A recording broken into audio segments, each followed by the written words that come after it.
Hi everyone, my name is Kat Savage and I'm a clinical hypnotherapist and wellbeing expert working in the creative arts sector.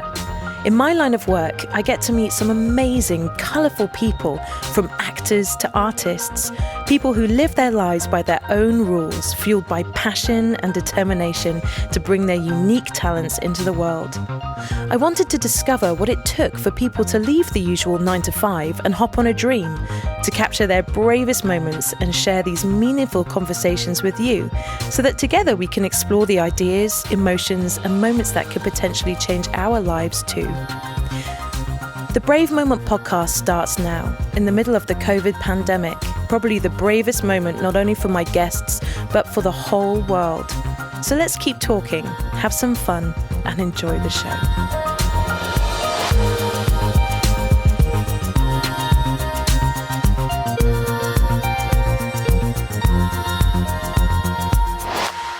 On this week's episode, we meet Silversmith and sacred jewelry designer Annamai Martinot in her workshop to talk about her journey, her passion for incorporating plants and stunning crystals into her work, and why her jewelry plays an important part in people's lives. It gives me great pleasure to introduce you to my very talented friend, the wonderful metalworking goddess herself, Annamai Martinot.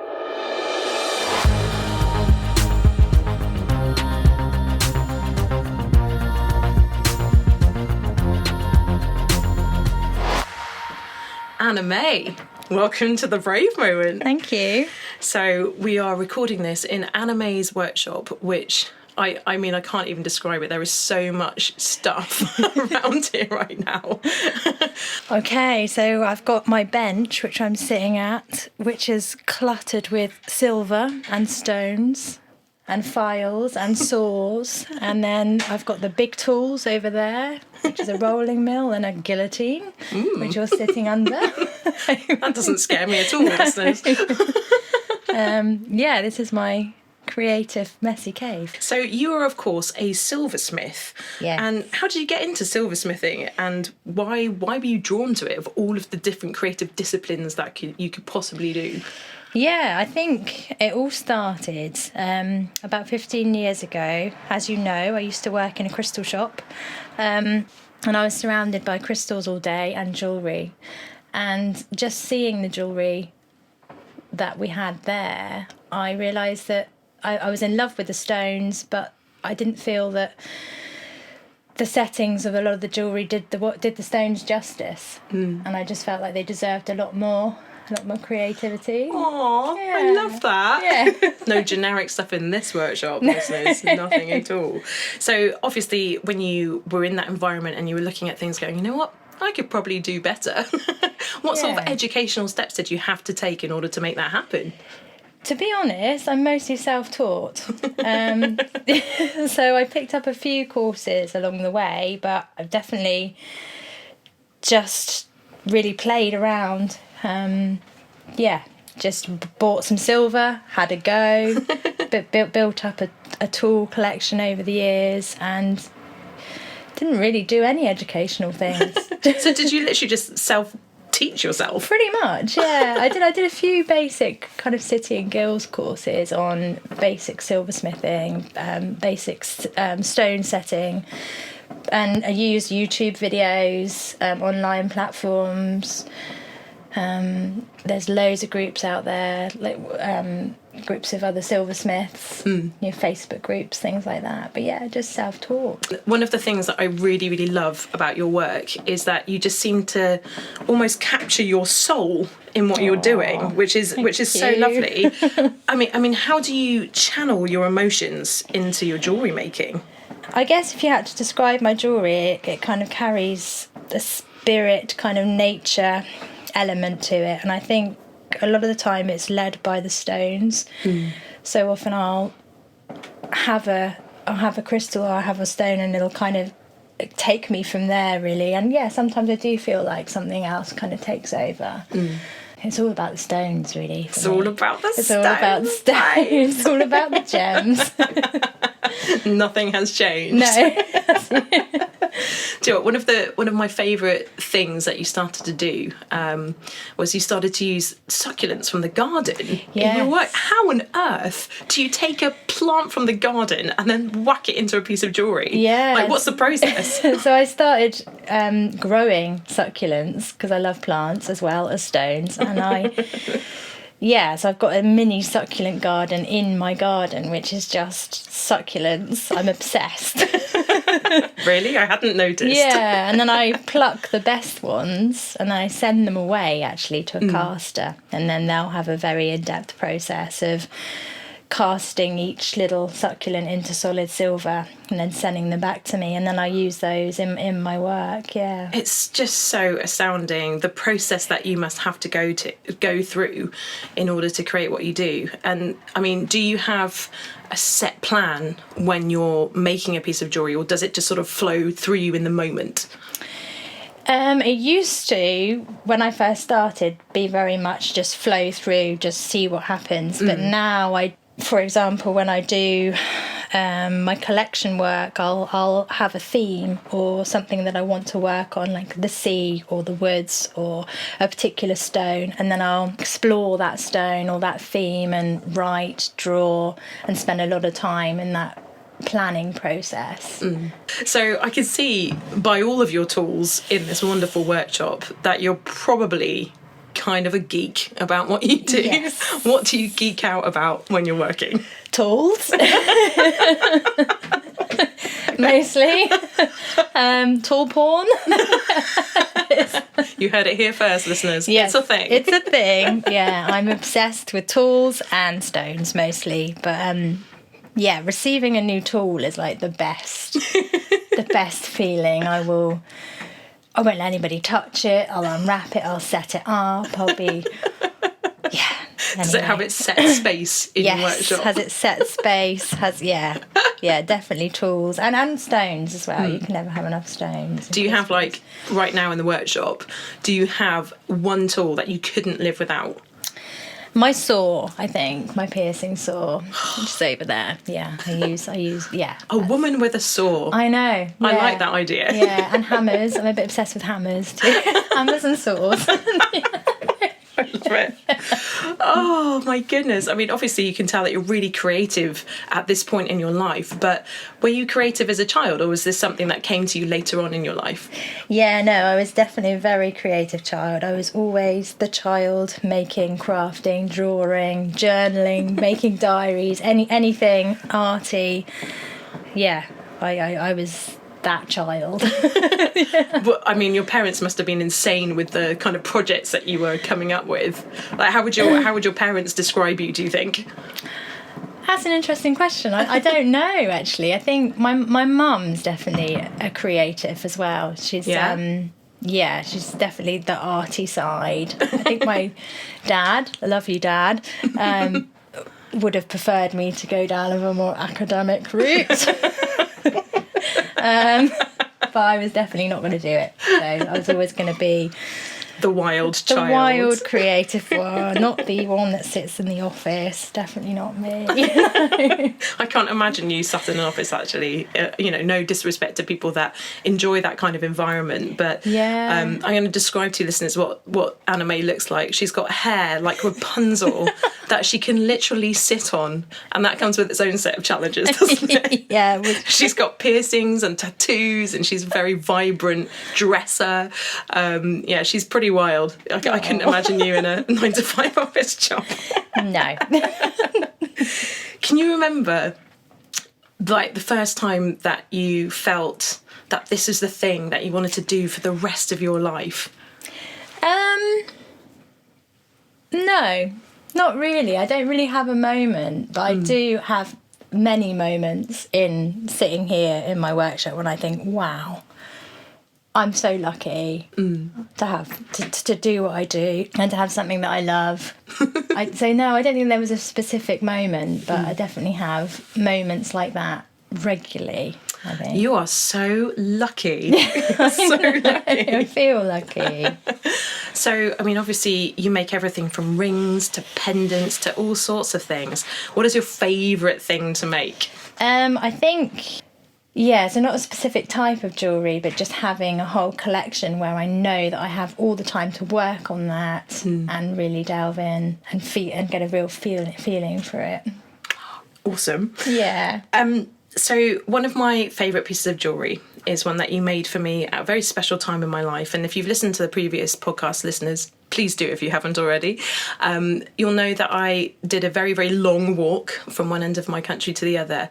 And I asked Annamai at that time to make me something which sort of represented what I was doing. And she made me this beautiful Toltec Thunderbird necklace with a beautiful piece of Cinderella turquoise in the middle. And when I wear it, and especially through that time of my life, it just made me feel more like me. How do you think a piece of jewellery empowers a person? Oh, wow. Well, I think, firstly, well done for doing that walk, Kat. I can't quite believe you did that. That's amazing. And I remember seeing the photos and following you on your journey. I was just so inspired and so impressed. Aww. Yeah, I think, sorry, going back to the question, I think jewellery can empower people. It's such a ancient tradition. I think it's kind of seeped in history. It can tell a story. It can hold so much, and I think it can be so individual. If that makes sense. Oh, it totally does. And especially just recently it's been All Hallows Eve in October, and a lot of people, especially in places like Mexico and places like that, they celebrate that time when you have a moment to think about your relatives and you bring back their memories. And when I was sort of laying out all of my family photos over that time to sort of pay them respect and remember them in my mind, I laid out like pictures of my nan with her favourite ring. Aww. And then, my granddad with his favourite compass and stuff. It's weird, isn't it? It's like a legacy that people leave, and you can hold a piece of jewellery that someone's worn, and when they're passed, it's even more important, isn't it? Because it kind of weirdly holds their soul. Do you find that? Yeah, definitely. And you can pass it down as well. It's something that lasts forever. So it's, I love it. On the back of that, do you find it hard to part with some pieces? Yes. And I end up keeping those pieces. Good woman. My personal jewellery collection is ridiculous, and and I'm a bit of a hoarder. So if really, I can't tell. So I definitely find it hard sometimes to part with it. I think the more time's gone on, I found it easier to let go of pieces. And sometimes I'll make something and I'll keep it for a couple of years, and then eventually I'll feel like it's the right time to release it. So it's such a very significant time, isn't it, as an artist, when you release a piece of work out into the world, and you hope that it goes to a good home, like a puppy or something, don't you? Well, it's such an expression of you, and because I really do put everything into it, I feel like it's releasing a part of you, and you have to be ready to let go of that. Oh, we're getting deep now. We're getting deep. I mean, obviously, because you take on commissions as well, you must hear so many stories about why someone's making that piece or asking you to make that piece. Can you recall any of your favourite stories behind some of the commissions that you've made? Yeah, I mean, there's so many. Is there any that stand out in particular? Yes, there are a few. Tell us. So there was one lady, this was years ago, the beginning of my career actually, I think it was her mother had passed, and she wanted me to make a piece that with some money that her mum had left her in her will. Aww. I know, and we worked on it together, so it was a collaboration. We designed it together, and it was very kind of what her mum liked. I remember putting a flower on there that was one of her mum's favourite flowers, and using a stone that her mum loved so much. And it was just and to be part of that, I felt honoured, really. It's just remembering her mother and doing something that so big for her. That was amazing. There's been a few like that, and also wedding rings. When I get asked to make people's wedding rings, it's like I feel like, really? Like, you want me to be a part of your big day? You know, it's like, it's such an honour to be able to make something that is such a significant, you know, for somebody's significant day. Yeah, and generally, I think, making those pieces where I collaborate with someone else, like your Thunderbird necklace, something that I can design together and we can come up, you know, with it together. It means a lot. It means It means a lot to me too. Yeah. Part of the Annamai legacy, everyone. Talking of legacies and things like that, you've worked with some incredible people. I mean, you worked recently with an author, didn't you? Tell us a little bit about that. Yeah. So Liz Flanagan, her name is, and she wrote a book called Dragon Daughter. Cool title. Yeah. For a start. This was back in June 2018. And she asked me she gave me a picture of an illustration in her book and said, can you create some necklaces for the launch of my book? And I was like, well, yeah, of course. So I created these 4 necklaces with the dragon and yeah. What happened to those necklaces? I think she kept one for herself and gave some to her family, and I think maybe she gave one away at the launch. Yeah, that was an honour. Yeah, it's a pretty big honour, I would say. Yeah. So, I mean, describe your typical customer. My typical customer, I think that's a tricky one. I think I have such a diverse range of customers. It's hard to say who is my, you know, ideal or who is the most likely person to buy my jewellery. And also because I have an online business, I don't often get to see the people who who end up with it. Yeah, but I think probably women that understand my work and have a connection with it. Because your work is quite ethereal, I would say, in a lot of respects. Like, it's definitely evocative of sort of nature, spiritual connection, being connected with the land, all of that kind of stuff. So I imagine, and this is, I don't know if I'm being stereotypical here, I imagine them to be quite in touch with themselves. Yeah, those kind of people. Yeah. Yeah. Would you agree? Yeah, I agree. And people that are on a journey often, like, they'll often, I like that. Journey's a funny word, I know, but people that, I saw this and at the moment I'm going through this and it really resonated with me, you know, and I'm like, okay, yeah. So people that are on a quest. A quest. That's a better word than a journey. I love it. Yeah. You work a lot with stones. You said that earlier. What is your favourite stone to work with, and why does it have a special place in your heart? Oh gosh. I know that this is a hard question. Yeah. Wow, I think probably Opal. That's one of my favourites. Yeah, I think out of all the stones, I think Opal has a majesticness about it that is almost undescribable. And it's almost untouchable, and it's almost not of this realm. I totally agree. I'm wearing actually an opal ring as we're doing this interview, and I always think of it as like it's almost as if you've captured a unicorn in a stone. That's the only way I can describe it. Yeah. It's so mystical, and the rainbow quality of it. There's not one that's the same as the other, is there? Yeah, every opal is so different, and there's so many different types. And it's interesting to see that opal has come into its own in a weird way, because for a while it was considered like an unlucky stone, wasn't it? If you weren't in that birthstone or something. Yeah, was it? I don't know. It's weird. It was considered bad luck back in the day.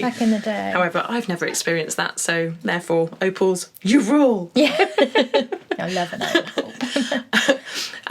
As we're sat in Annamai's workshop in her adorable house, she has 2 children that have very, very quietly gone to bed this evening. Hopefully. How would they describe you and what you do? I don't know. I mean, I think they would describe me as a maker. mummy makes things in the workshop. That's probably what they would say.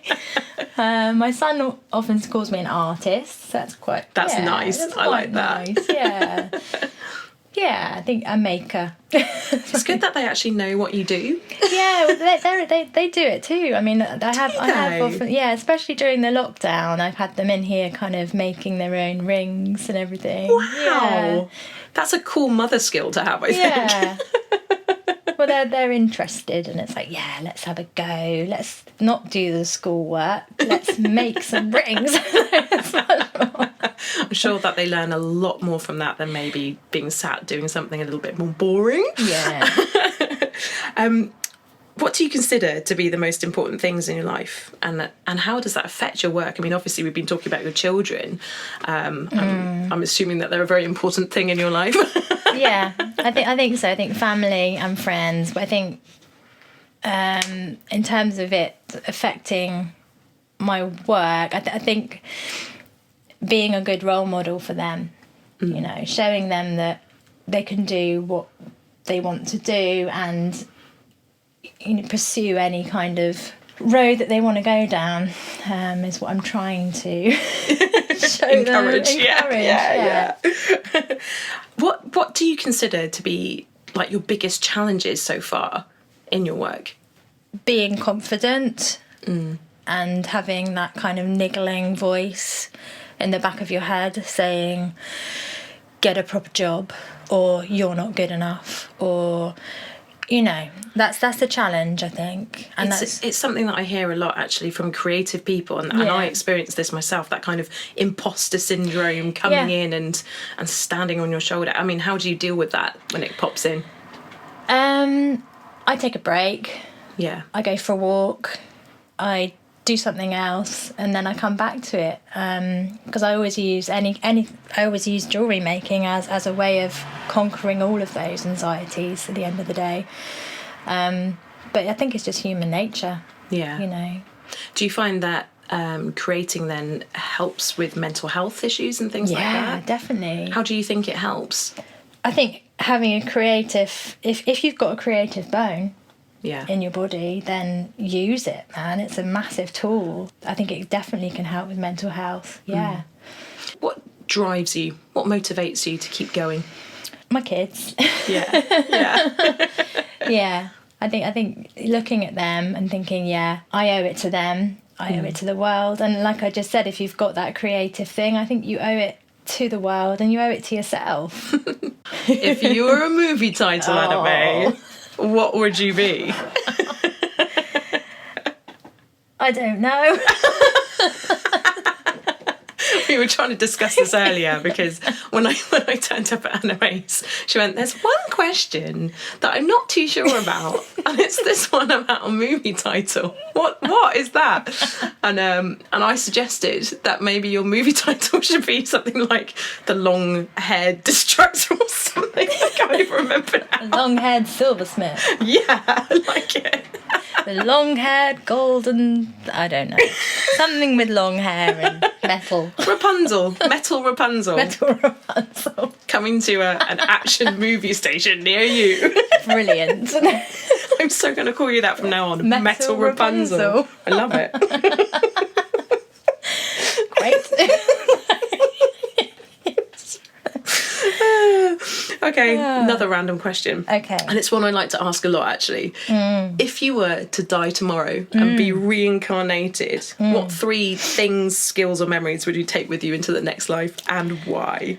I would take my creativity. Obviously. Yeah, nice. I would take the memory, or if I could take my kids, I'd take them. But obviously if I can't, I'd take the memory of being a mother. Oh, nice. Yeah, I think being a mother's is such an honourable thing for me. I just feel so grateful to have them in my life. Yeah. Because I know, you know, that not everybody has that. Yeah, Yeah. And I take my dogs. Nice. I love my dogs so much. I'm a fellow dog owner, and I just can't imagine not knowing Old Man Coops is his name, listeners. Yeah. He's hitting 13 now, bless him. Wow. He looks like an Ewok because he's a Cairn Terrier, and yeah, his face. Every morning, he's always delighted to see me, even if my husband isn't, like Cooper is. And that makes my day. Oh man, dogs are the best. They're so good for the soul. They are. Yeah. Coming back, I digress. Coming back to your silversmithing, Yes. what do you think makes a good silversmith? Because not everyone has that gift or ability, do they? Let's be honest. I think not being afraid to break the rules and make lots of mistakes. I think that's how you, if there's such thing as a good silversmith. I don't think there is really. I think, but I think that's on the track is just don't be afraid to break the rules and make mistakes. Like force yourself to make mistakes because that's how you're going to learn. Yeah. I mean, can you remember some of the biggest mistakes that you made at the beginning? Oh my gosh, I've melted so much. I've lost diamonds in my floorboards. I've melted people's gold rings. I've done it all. Yeah. I reassure you that now she doesn't do this so much. It's debatable. Oh my goodness. So what advice would you give to those that are thinking about going into jewellery making? Don't let your head get in the way and, you know, keep going every day and don't be fooled into this whole thing of get a real job, because it is a real job. Yeah, that's an interesting thing, and it's something that, again, I think one of the reasons why I started the podcast and in you know, this time in particular is one of the things that came out over social media, which every creative artist will be aware of, is, you know, Fatima could have a career in cyber. Yeah. And it just sort of reinforced again that the creative industries are seen almost like a Mickey Mouse subject compared to other jobs. I think that's such a valid point that you're making right now, and one that's so important for people to remember. Yeah. On the back of that, you know, what advice would you give to those people that have started it and thought, oh no, I'm not good enough, or whatever? What would you say to them?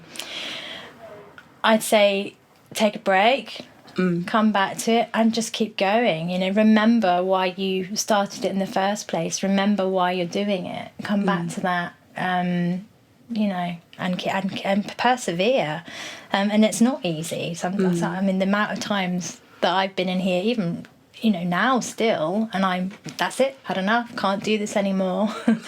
And I go away and I come back and I go, no, you know, this is what I do, this is what I enjoy doing, this is what feeds my soul, this is what I need to put out into the world, this is what I'm going to do. So just persevere and keep going, I think is the best advice.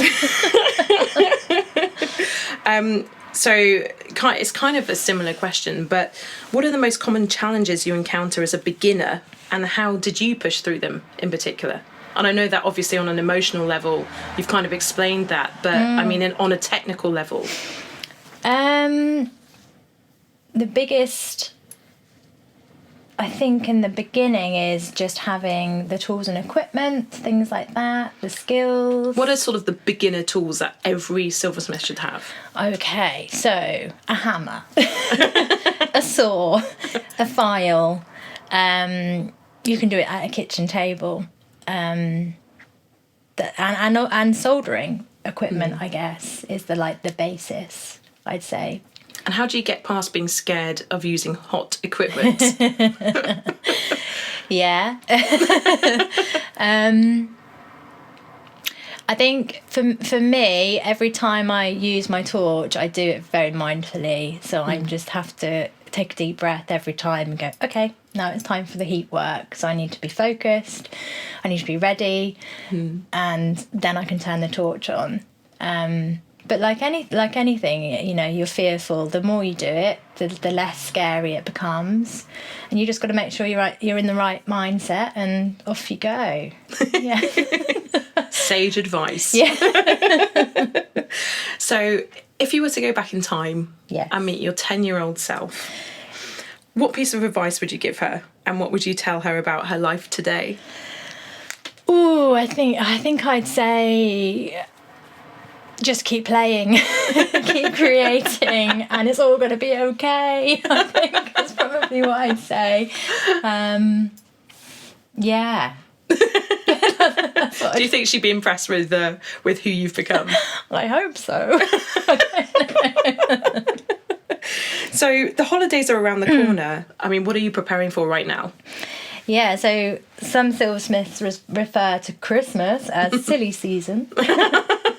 It gets a bit silly in the workshop. So at the moment I am making stock for galleries, although we are just going into second lockdown. So those galleries, unfortunately, will be closed. So that's a bit of a... What do you do in that situation? Well, I still make it. Yeah. So I've still got the stock. It's here, so I haven't sent it off yet. Do you think you will, or would you just put it online? I'll probably do a bit of both. So I'll probably put the stuff that I've made recently online, but then send the stock out when they reopen in December. Also, I'm working on this collection at the moment, the Earth collection. Ooh, tell me about that. What are you using and what does it entail? So I'm using the stones, chrysocolla, malachite and azurite. So they're kind of bluey green stones that look like Earth. They do look like the Earth, don't they? Yeah. I mean, I'm looking at the table now and I can see some like silver bales and things like that, but then there is this ocean of blue and green, and it's a beautiful colour, isn't it? It's really turquoisey blue. Yeah, so and each piece looks like the Earth. Like there's rivers, there's pools, there's mountains. So I'm working on that at the moment. And what about the heads? There's some heads with no bodies. Yeah, so there's some owl heads. Not real owl heads, I should probably say. No, they're made of polymer clay. I didn't make them, but they will be used with the stones in the collection. They're so detailed as well. I know that I've got a piece from you, which has a bear head in the top of it, and honestly, when I look at that bear head, it comes alive. Yeah. It could speak to me if I looked at it hard enough. Yeah. And they're so beautiful. It must be nice to collaborate with other artists as well and put their pieces into your work. Yeah, it's such an honour. It's such an honour, and I love anything kind of animal based. Yeah. So yeah, if I can get my hands on it, and any animal heads to set in silver. Again, not real ones. Not real ones. Yeah, then I will. I love it. Oh, I don't want this interview to end. I love it in here. No. But I mean, obviously, the podcast is called The Brave Moment. Yes. So what do you consider to be your bravest moment, whether that be physically or emotionally or spiritually? I think it's those moments when I'm just like, I can't do this anymore, and just taking a break and coming back to it.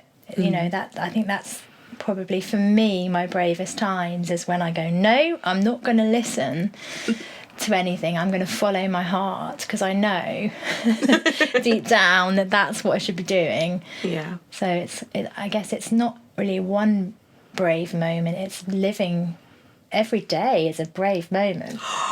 Oh, you know? We're getting very deep, my friends. We're getting very deep. And we're going to mic drop on the message that you would give to the world right now. What do you want to say to the world in this brave moment that we're all experiencing? Oh man, hang on in there. Just hang on in there, because it's a rough ride. I think we'll end on that note, actually. Yeah. We're all going to hang on in there on Annamai's sage advice. So if people want to find you online, I mean, what should they look for? Yes, so I'm on Instagram, and my name is Annamai Thing. Nice. Which is, I'll spell it. Yeah, so please it's a bit do. of a mouthful. It's Annamai, which is my name, Zing, Z-I-N-G, Thing, T-H-I-N-G, an amazing thing.